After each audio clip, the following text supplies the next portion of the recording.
Assalamualaikum warahmatullahi wabarakatuh. Saudaraku kaum muslim umat Rasulullah sallallahu alaihi wasallam yang dimuliakan Allah Subhanahu wa taala. Bisakah rahasia Allah tersingkap? Adakah setiap jiwa mengenali siapakah dirinya? Lama sudah Allah telah menerangkan di dalam Al-Quran akan keberadaan dirinya sebagai Tuhan. Semua nabi telah mengenal siapa dirinya, sehingga mereka telah mengenal siapakah Tuhannya. Adakah orang-orang beriman telah mengenal dirinya, sehingga dia telah mengenal Tuhannya? Allah Subhanahu wa ta'ala telah berfirman, Innani anallahu la ilaha illa ana fa'budni wa aqimis salata li dzikri.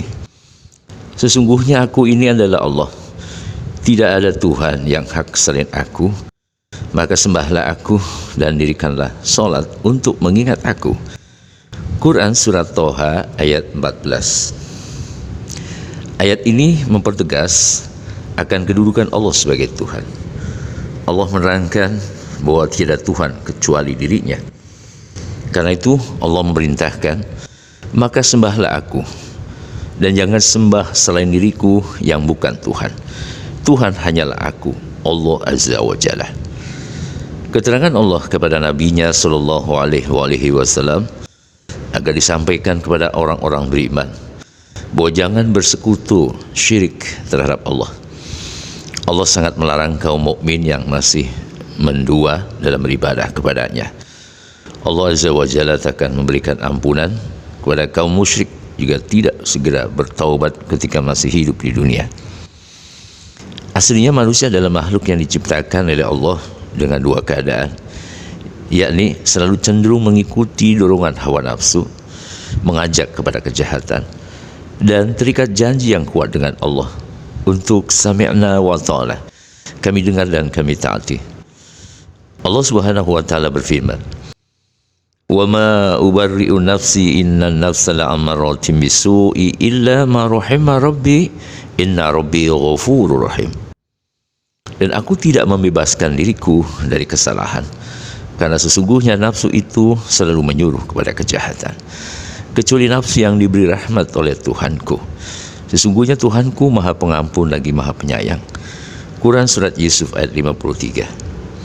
Dan ayatnya, wazkuru ni'matallahi alaikum wa mitsaqahu alladzi wathaqakum bihi idz qultum sami'na wa ta'ala wattaqullaha innallaha alimun bidzati sudur.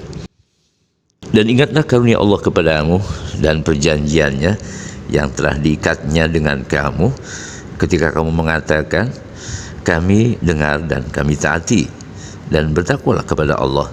Sesungguhnya Allah Maha mengetahui isi hatimu. Quran Surat Al-Ma'idah ayat 7. Dengan keterangan tersebut, maka Allah sangat menghendaki kepada orang-orang beriman agar menyadari akan kedudukan dirinya sebagai manusia yang memiliki dua keadaan tersebut.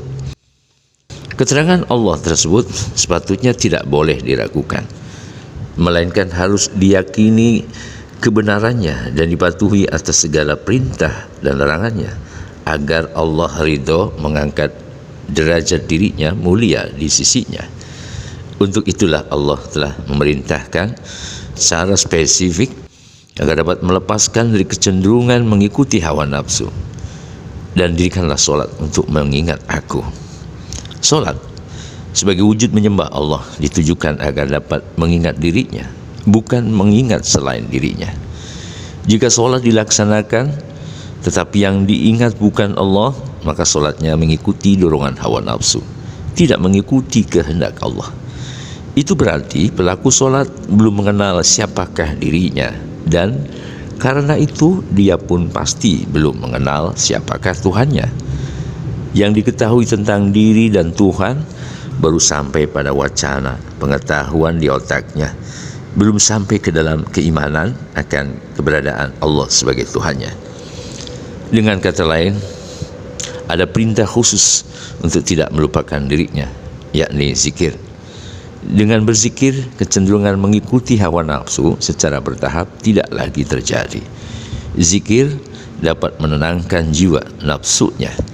Allah telah menerangkan, alladzina amanu wa tatma'innu qulubuhum bi zikrillah, ala bi zikrillahi tatma'innul qulub, yaitu orang-orang beriman dan hati mereka menjadi tentram dengan mengingat Allah. Ingatlah, hanya dengan mengingat Allah lah hati menjadi tentram. Quran surat Ar-Ra'd ayat 28. Karena itu dengan tegas Allah telah berfirman memerintahkan kaum mukmin, ya ayyuhalladzina amanu dzkurullaha dzikran katsira. Hai orang-orang yang beriman, berzikirlah dengan menyebut nama Allah, zikir yang sebanyak-banyaknya. Quran surat Al-Ahzab ayat 41.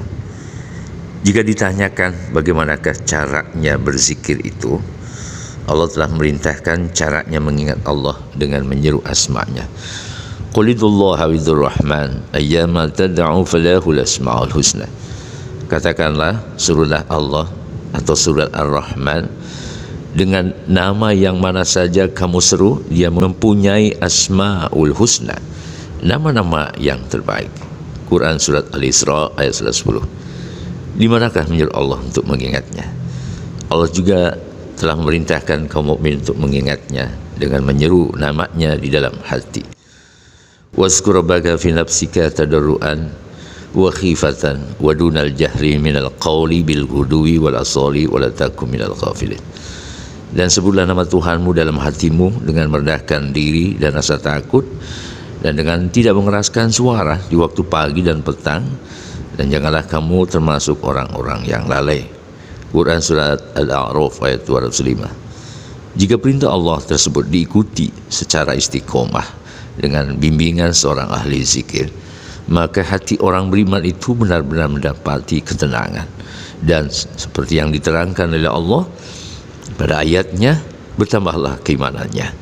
Huwallazi anzala as-sakinata fi qulubil mu'minina liyazdadu imanan ma'a imanihim walillahi junudus samawati wal ard wa kana Allahu aliman hakimah. Dialah yang telah menurunkan ketenangan ke dalam hati orang-orang mukmin supaya keimanan mereka bertambah di samping keimanan mereka yang telah ada. Dan kepunyaan Allah lah tentara langit dan bumi, dan adalah Allah Maha mengetahui lagi Maha bijaksana. Quran surat Al-Fat ayat 4. Dalam kondisi seperti itu, maka perjalanan ruhani menuju Allah akan benar-benar terjadi hingga Allah ridha menjumpainya. Ya ayatuhan nafsul mutmainnah, irji'i ila rabbiki radiyatan mardiyah fadkhuli fi ibadi wadkhuli jannati. Hai jiwa yang tenang, kembalilah kepada Tuhanmu dengan hati yang puas lagi diridhoinya, maka masuklah ke dalam jamaah hamba-hambaku dan masuklah ke dalam surgaku. Quran surat Al-Fajr ayat 27 sampai dengan 30. Walhasil, mengenal diri merupakan suatu proses penyucian jiwa melalui aktivitas hati berzikir di bawah bimbingan seorang ahli zikir hingga mendapati hatinya menjadi tenang, mutmainnah, dan akhirnya Allah ridha memperkenalkan dirinya sebagai Tuhan yang Maha Pengasih lagi Maha Penyayang. Demikian saudaraku, semoga bermanfaat. Assalamualaikum warahmatullahi wabarakatuh.